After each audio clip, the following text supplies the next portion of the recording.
electricity as one of those familiar, everyday facts of life, and yet it confuses pupils and teachers alike. What is it about electricity that people find so baffling? This is what Key Stage 3 pupils think. Does all the electricity turn into heat and light? Some can be wasted. Some can be? Because some energy can be wasted when you use it. Where would that energy go? It would just be used up.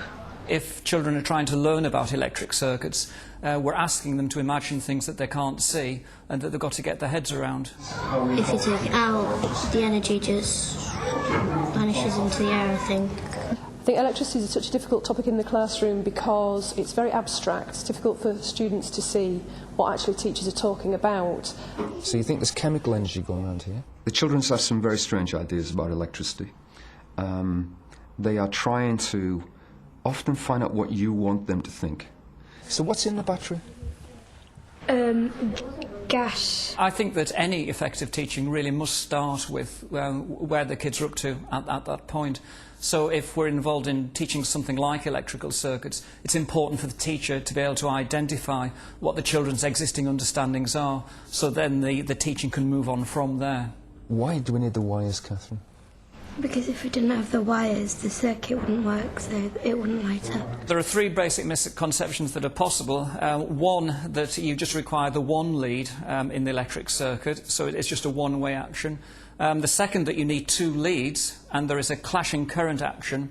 And the third one is the consumption model, that something's getting used up, and in that case it's the electric current. Well, thank you for your answers so far. There's some very interesting answers. Having established the children's existing understanding of electrical circuits, head teacher Brian Crosby sets about teaching the accepted model of how electricity works. This is the... That's the bulb.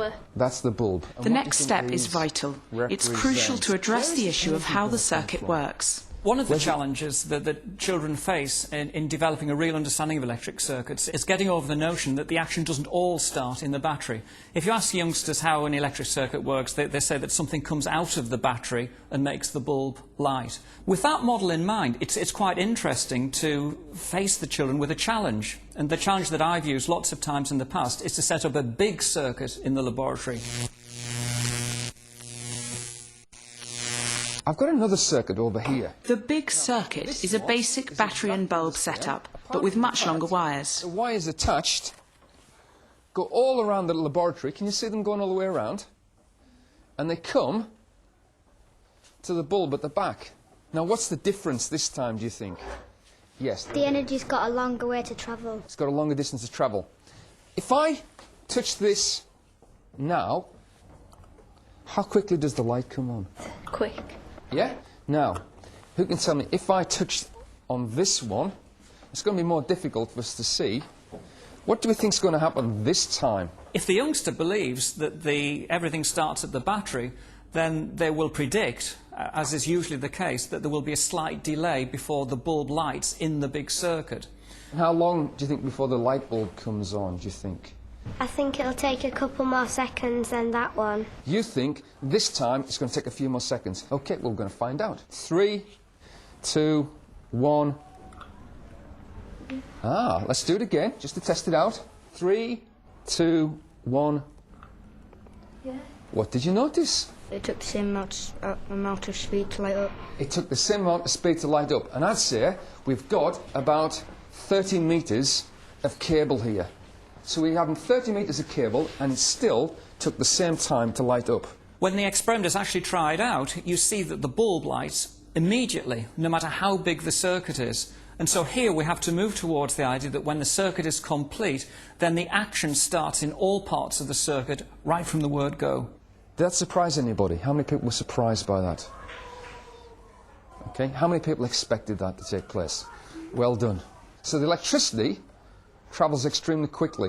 I particularly like the big circuit idea, because it really does engage children intellectually, and to actually hit the switch and to see the bulb light immediately, and to have children in the room crying out, oh no, it's lit straight away. If young people make the discovery themselves, it means more to them, because it's their learning and they have ownership on that, and they feel really proud of what they've done. What we're trying to do is, in one sense, put the outside of the jigsaw puzzle together for the young people so that they can fit the other pieces in place themselves. Some people think that the electricity just leaves here and kind of runs around, then runs back. Does that make sense? Yeah? But actually, all the objects that are going to pass the electrical energy are already in the circuit. Okay? They're already in the circuit. It's not like there's a little object in here that runs all the way around and comes back. They're already in there. And to demonstrate this, I've got a rope. The rope experiment is a really simple and effective way in the classroom to counter a lot of pupils' alternative conceptions and get them starting to think about what's actually occurring in the full circuit. It's very simple, it's very interactive, and it's very easy to use. Now, imagine you are a circuit, and I want you to imagine that I am a battery. The rope trick is a great way to demonstrate the continuous nature of the circuit and that charges exist in every part of it. Now, I want this to be fairly tight, but I want you to hold your hand so that I can pull it through. Is that okay? Have you got it? It's advisable to have something that you can see that moves on the rope, so tying a piece of ribbon or a bit of tape so that the pupils can actually see the rope is moving. So as the teacher pulls the rope through, they can show that the whole of the rope starts to move at the same time. In which ways is it similar to what we've been talking about? Because she said that there's loads of little bits already in it and everyone's holding a bit already. So we've got something already. And it's also complete. If I'm the battery, let's see what I'm doing here. What am I doing? You're pulling it through so it's circulating, and if you imagine like that was the electricity, it's going through each bit of wire, and then that goes through, and then the next bit comes through and it keeps circulating. What's the job of the battery, do you think? Josh? To get the energy round the whole way around, the circuit. That's my job, it's going around, okay? Is there any less in any part of the circuit? Mr. Reid? When it comes back to you. Is there any less rope? Who's doing all the hard work in this model? Yeah? You are. And the battery. The battery's doing the hard work, okay? So the battery's providing the energy to make this thing work. It's a really good analogy for showing how the battery works because the teacher can pull the rope at different rates, which shows how fast or how slowly the battery forces the current to go around the circuit.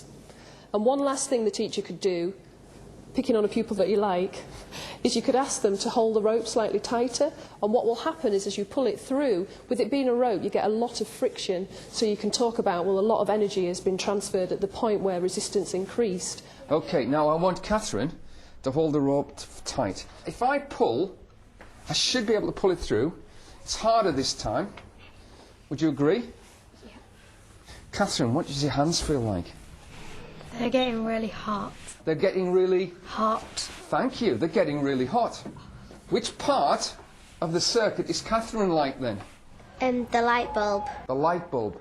The rope loop idea came from some work we were doing at the University of Leeds. People thinking hard about how to challenge pupils' existing ideas and how to have a memorable image of things moving in all parts of the circuit all at the same time. What I was trying to think about, it was bringing in the concept of where energy is in an electric circuit and starting to get pupils to actually visualise this thing that's occurring with energy. And what I wanted to show was how energy that's in the cell, the battery, is used to move the charges to different levels of potential. Now this is a model garage. The cars I want you to think about are like the charge that's going around an electrical circuit. And this is a bit like a battery. Okay? It works like this. When the car comes in here, I can lift it up.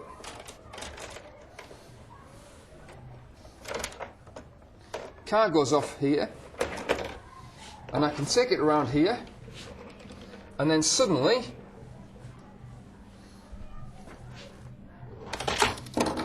it can go back down. Why is the car able to go down the slope from here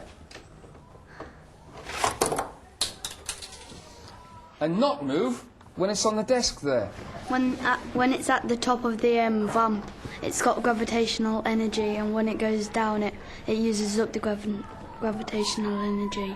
It doesn't use it up, it changes it into another type. What type does it change it into?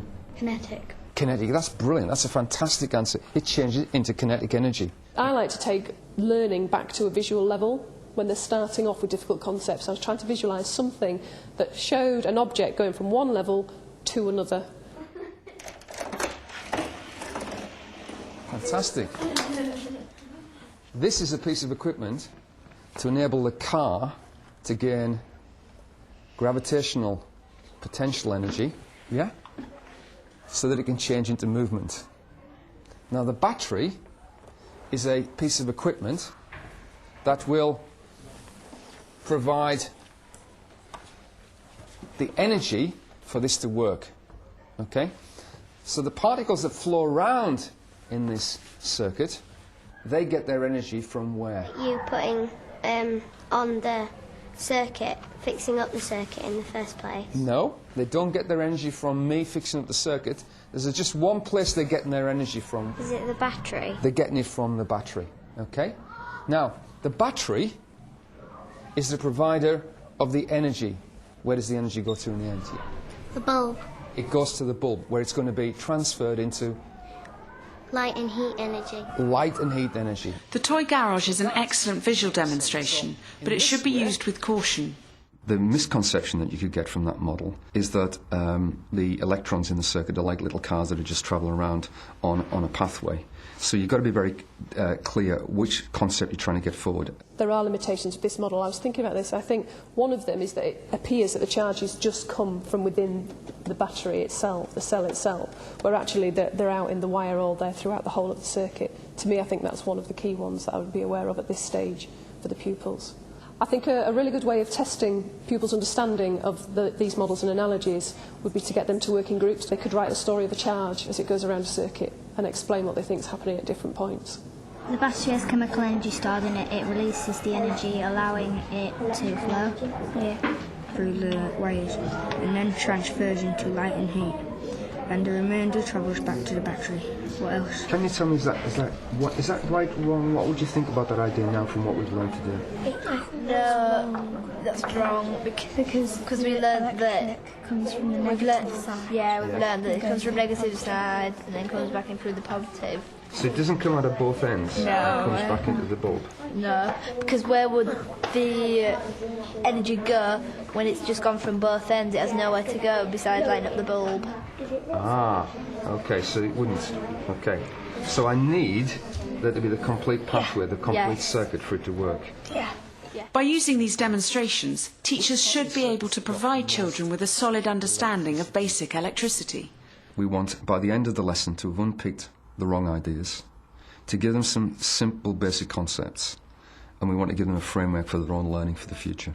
I think that at the end of Key Stage 3, if children had a strong idea that a circuit involved charges circulating around the circuit in a continuous loop with energy being transferred from battery to bulb, if children had that as a robust understanding, I'd be very happy with that.